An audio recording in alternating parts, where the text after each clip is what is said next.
To introduce our guest of honor, may we now call on Executive Secretary Teofisto Gingona.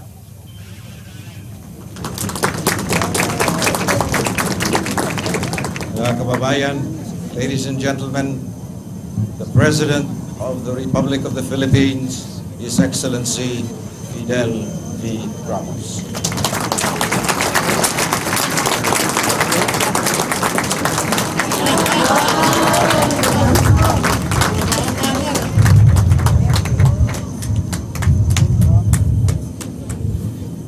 Maraming salamat, Kalihim Tito Gingona.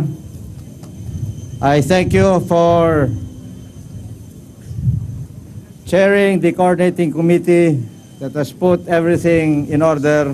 I thank our Vice President and all the rest of the Cabinet to State for keeping the country safe and secure.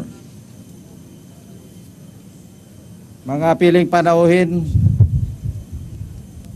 Vice President Joseph Estrada, Chairman Gordon and Mrs. Congresswoman Gordon, President and Mrs. Macapagal, Senator Gloria Macapagal Arroyo, Mrs. Amelia Gordon, Mayor Cajudo, the Dean of the Diplomatic Corps, Monsignor Moreni, Ambassador John Negroponte, other high dignitaries here, the senators, the congressmen, the governors, members of the cabinet, your excellencies of the diplomatic corps,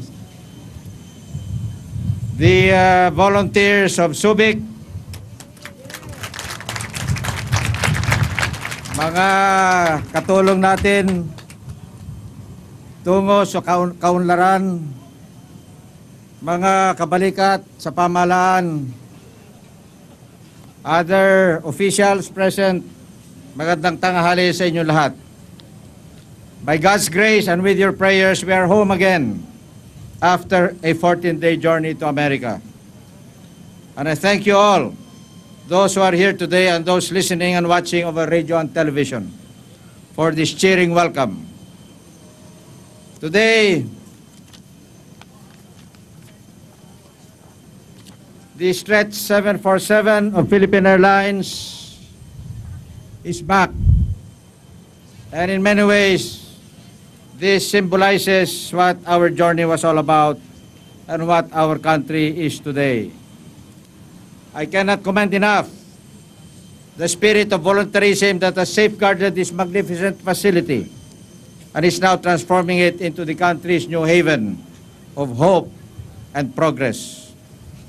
8,000 volunteers under Dick Gordon are making Subic happen, and we all owe them our admiration and gratitude.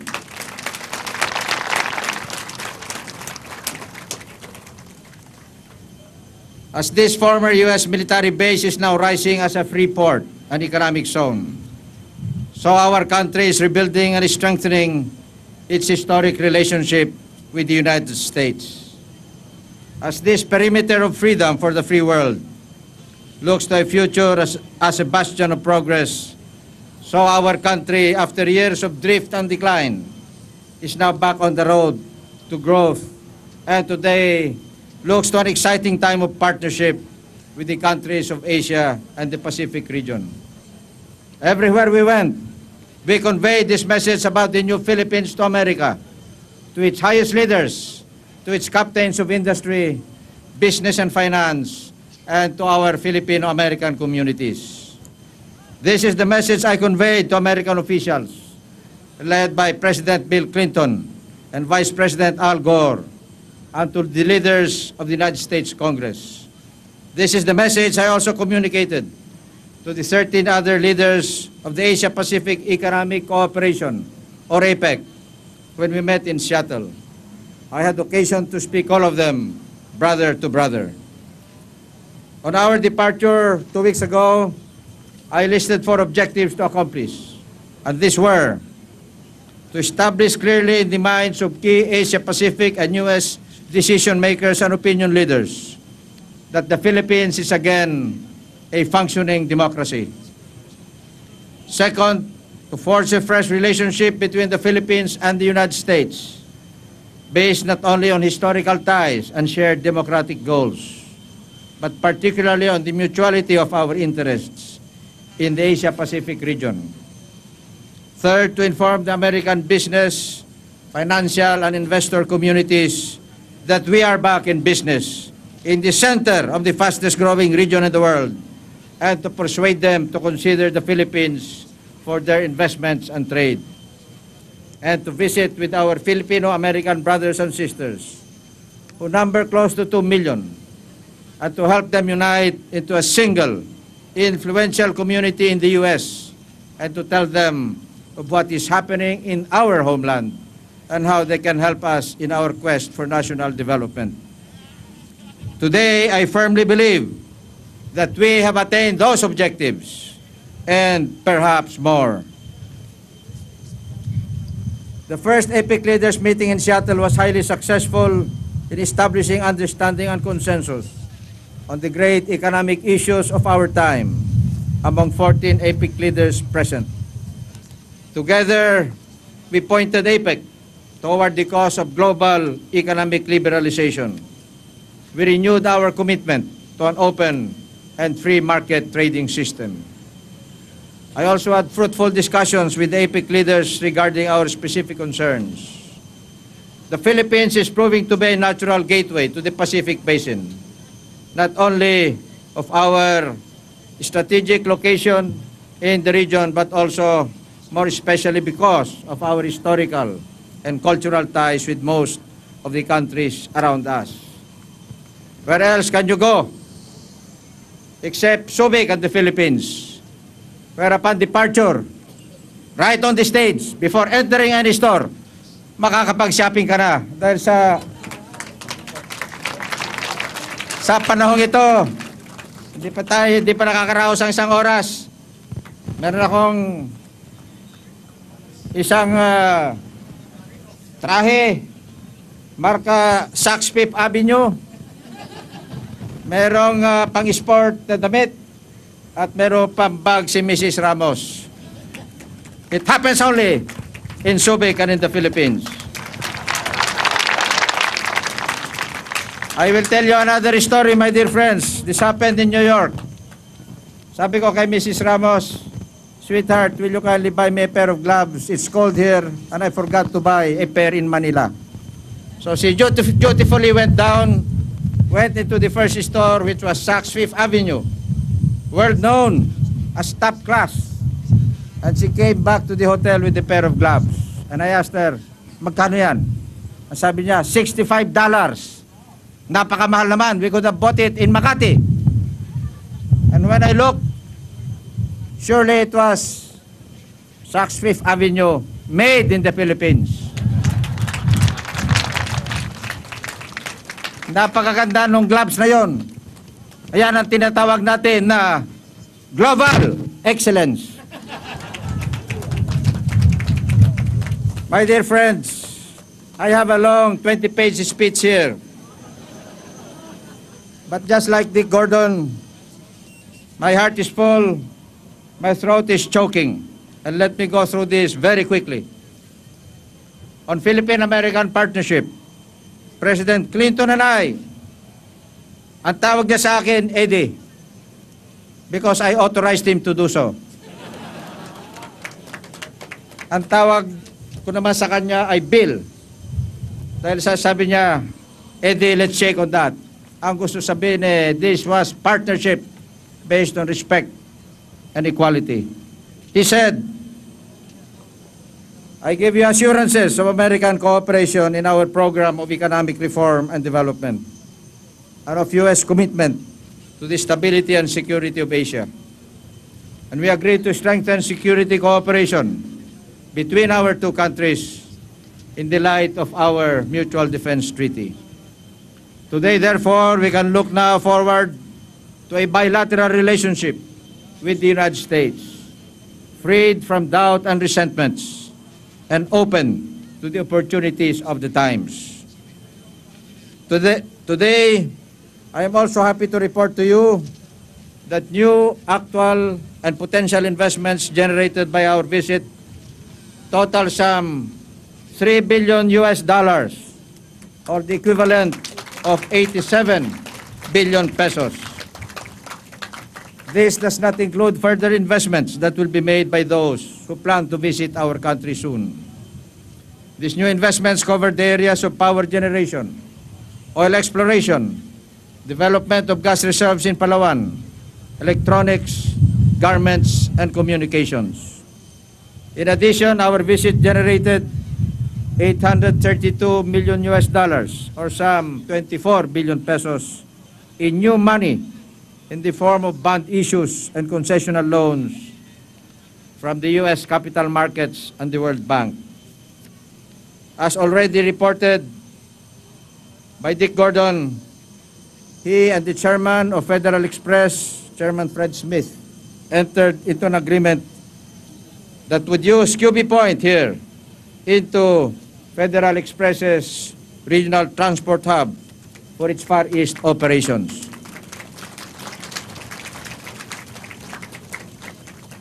There is a special significance of Federal Express to the American leadership.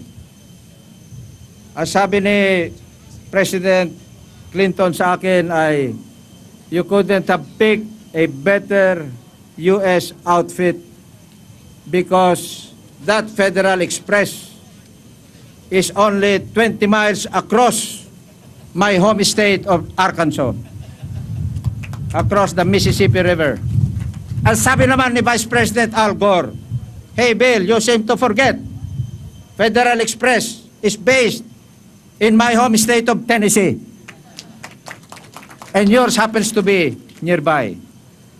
And that is the flavor that we enjoyed, the flavor of friendship and partnership during our entire 14-day visit in the United States, starting with the number 1, the number 2, the number 3, and the number 4, talking about the leaders of the House and of the Senate in the entire leadership of the United States.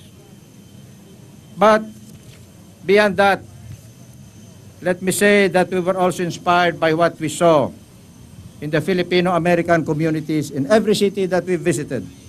San Francisco, Los Angeles, Chicago, New York, Atlanta, Houston, Seattle, where the APEC meeting was held, Tacoma in Washington, and finally, the capital city of Washington, D.C.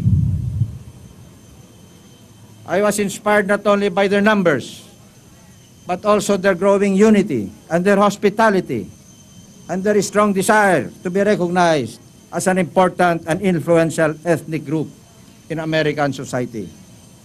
They now rank number 2 among the Asian American ethnic groups in the United States, surpassed only by the Chinese Americans. Ang sabi ko sa ating mga kababayan doon, wala akong duda na sa loob ng ilang taon lamang kayo na magiging number 1, knowing the productivity of the Filipino. And then somebody said, not only the productivity, but also the reproductivity. Anyway, my dear friends, all of these happenings, all of these inspiring results could not have been possible without the full cooperation of one more element, to which now I give special gratitude and recognition. This report on our travels would be incomplete if I did not tell you about the hospitality and the coverage we got from media, both those in the United States and our own media practitioners. Throughout our journey and in every stop, the major media organizations of the U.S. opened their doors to us. They listened to our message with interest and appreciation. And I will always cherish personally the discussions I had with these leading lights of the United States media. To the Filipino media professionals who accompanied us during this trip, we also owe a great debt of gratitude. This has been an exciting and hectic journey throughout, with very little sleep and too much work, but they were unflagging in their dedication. So I say to them and to their home organizations, maraming salamat sa inyong lahat at mabuhay ang Filipino media.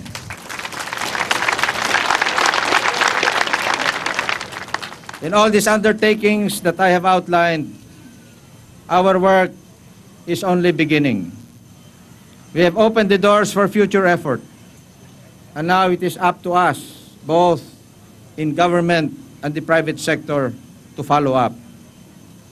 Happily, I can say now that this process was already proceeding even as I left the United States.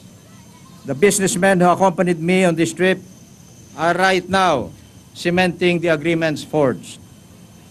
Our tireless economic diplomats in the Foreign Service, in the Department of Trade and Industry, and the sub-ministers in various departments were left behind to follow up the various openings created in trade, investment, agriculture, telecommunications, power generation, tourism, and other concerns.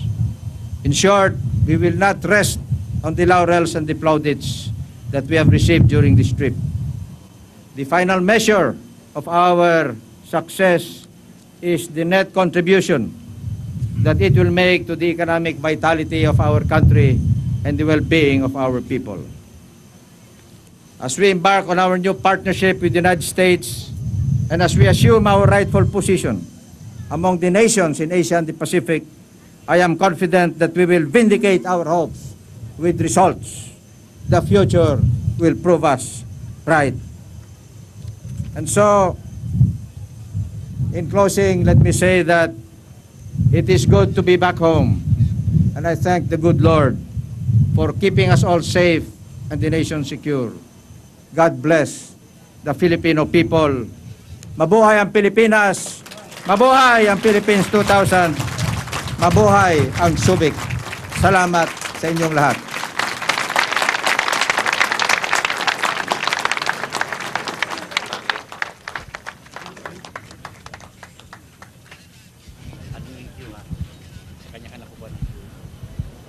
Well, there you have it, folks. The President's arrival remarks here at the stage area set by the Subic Bay Metropolitan Authority at the taxi area of the Subic International Airport.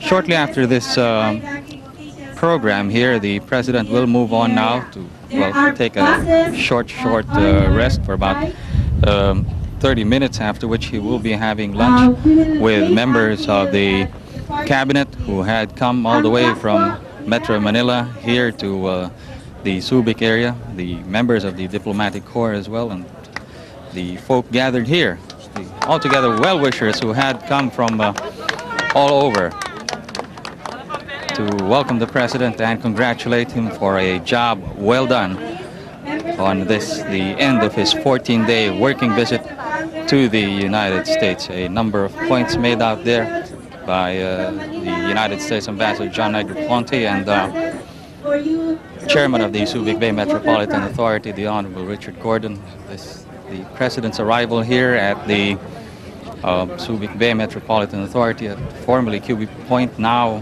Subic International Airport, ostentatious, of course, the arrival from the United States to a former U.S. military installation, and now turning over into what is going to be shaping up to be the fastest, brightest business address in the Philippines. And well, moving on to the President's remarks, of course, again, Subic Bay as a hub for economic growth, citing the vital and invaluable support given by the close to 10,000 volunteers, all in all, none of them receiving any material remuneration except that their commitment and the personal fulfillment that they get from serving and preserving this place, what was once a military installation, and now they would want to see it develop it into the country's economic hub.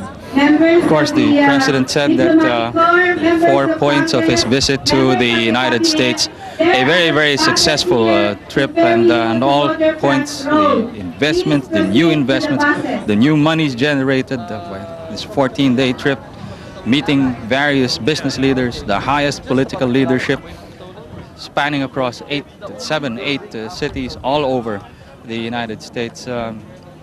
He himself says that despite its very, very hectic and busy schedule, coming home here is a welcome respite, and well, it is now up to us, to the private citizen, officials of government, the private sector and business leaders, all of them, to take on the cue and find out what they can do and what they can contribute to the vision of Philippines 2000. We'd like to thank the members of the Philippine Broadcast Pool for the support that they've given in this coverage of the President's trip to the United States, our friends from PAL, PLDT, and Philcomsat, without whose facilities our coverage today would not have been possible, and of course through the daily coverages from the U.S.